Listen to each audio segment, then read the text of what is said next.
না কি হয়েছে, আমি ইন্দোরে ছিলাম। কি ঘটনা হয়েছে জানি না আমি। বিশ্ববিদ্যালয় দখলের চেষ্টা হয়েছে, এবিভিপি, বনাম এসএফআই, বনাম পুলিশ, বনাম ধস্তাধস্তি, ডিম এবং যাদবপুরের যে এমব্লেমটা ছিল গেটে লাগানো বিশ্ববিদ্যালয়, সেটা আবার খুলে নেওয়া হলো কেন? দেখুন, পরিবর্তন হয়েছে, অনেক কিছুই হবে, 6 মাস অপেক্ষা করুন। একটু উঠা পাল্টা উল্টা পাল্টা। তো এটা ঠিক যে দাদাগিরি, দেশবিরোধী ক্রিয়াকলাপ, এটা চলতে দেওয়া যাবে না কোথাও। যাদবপুরে একাধিকবার দেশবিরোধী স্লোগান উঠেছে। যাদবপুরে পাকিস্তানের পক্ষে স্লোগান উঠেছে, দেওয়াল লিখন ছিল পাকিস্তানের পক্ষে। সেই যাদবপুরে কালকে সর্বরী মুখোপাধ্যায় ডাক দিয়েছেন যে কোনো বিদেশি শক্তির হাত যাদবপুরে শক্ত করতে দেওয়া যাবে না। যখনই এরকম কিছু হয়েছে, বাকিরা প্রতিবাদও করে না। টিএমসি এদেরকে পুষে রেখেছিল, দেশ বিরোধীদেরকে। আমাদের লোকেরা ওখানে সার্জিক্যাল স্ট্রাইক করেছিল। আমি বলেছিলাম এগুলো চলবে না, বন্ধ করুন, এবং সেদিন আমরা করেছিলাম। এসএফআইয়ের অফিস টফিস ভেঙে দেওয়া হয়েছিল। আবার যদি ওখানে এরকম দেশ বিরোধী গতিবিধি বা স্লোগান উঠে, একই ঘটনা ঘটবে, আবার সার্জিক্যাল স্ট্রাইক হবে। অভিষেক বন্দ্যোপাধ্যায়ের ব্যাংক অ্যাকাউন্ট নিয়ে টালবাহানা চলছেই, অ্যাকাউন্ট ফ্রিজ হবে কি হবে না এখনো বেশ পাওয়া যায়। আদালত তো চলছে, যে ব্যাপারটা সেটা নিয়ে না বলেই ভালো। আদালত দেখছেন সব খতিয়ে। চলো, না পর কোনো প্রশ্ন নাই, সব দাদা প্রশ্নের উত্তর হয়ে দাদা যাবে আছে কদিন পরে। হ্যাঁ, দাদা, দেবকে নিয়ে 30% কাটমানির পোস্টার গোটা ঘাটাল ছেয়ে গেছে, এই ব্যাপারে কি বলবেন? আমার জানা নেই, আমি গিয়ে খোঁজ নেবো, যেহেতু আমার জেলা। কাটমানি কে খাচ্ছে, কেন খাচ্ছে, পোস্টারই বা কে মারছে। অনেকে অনেক কিছু করার চেষ্টা করছেন, সব ব্যাপারে আমার মনে হয় এত চাঞ্চল্য প্রকাশ করার দরকার নেই। আর বাকি এ ধরনের কমপ্লেন এলে পুলিশকে জানানোর দরকার। পোস্টার দিয়ে কিছু হয় না, হয়তো রাজনীতিক চাঞ্চল্য হয়, খবর হয়, কিন্তু সমাধান কিছু হয় না। জাকির হোসেনের ভাই গ্রেপ্তার, পাক গুপ্তচর সন্দেহে একাধিক তথ্য পাচারে জড়িত বলে দাবি এসটিএফ এর।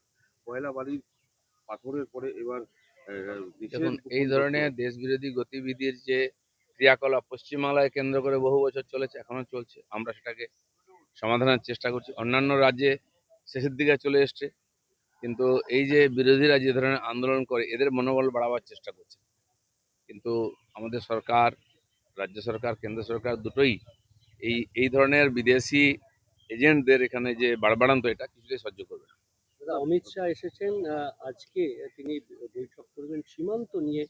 বিশেষ চিন্তিত যে এ রাজ্যের সীমান্তে এতদিন যে কাজ হয়নি সেগুলো। মাননীয় অমিত শাহ আজ নয়, 10 বছর 15 বছর ধরে যাতায়াত করছেন। ভারতবর্ষের সীমানা, সবচেয়ে বড় সেন্সিটিভ সীমানা হচ্ছে পশ্চিমবঙ্গ আর বাংলাদেশে।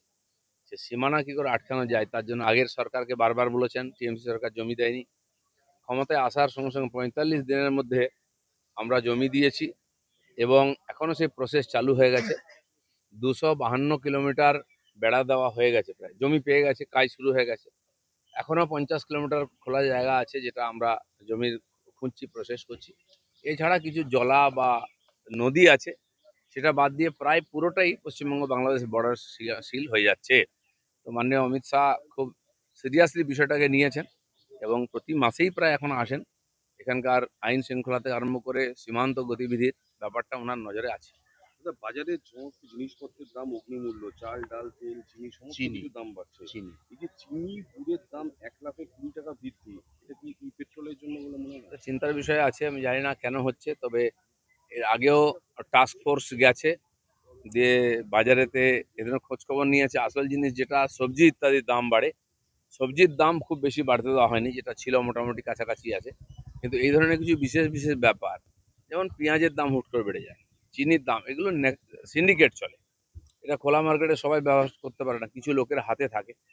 আর সেই জন্য এটার খোঁজ খবর নেওয়া উচিত, কারণ চিনি তো এখানে তৈরি হয় না, বাইরে থেকে আসে।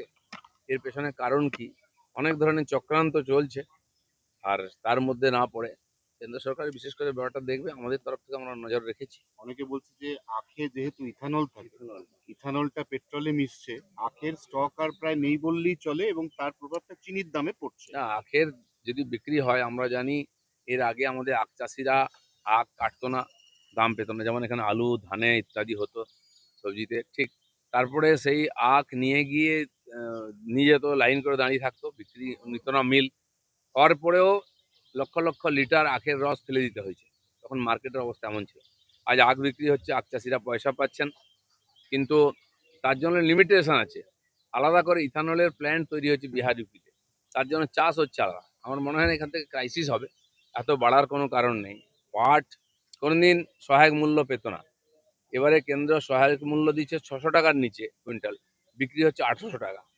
তো চাষিদের পক্ষে লাভ হয়েছে এটা, কিন্তু কালোবাজারি করে সাধারণ মানুষের মধ্যে ক্রাইসিস তৈরি করাটা এটা অনুমতি দেওয়া যায় না।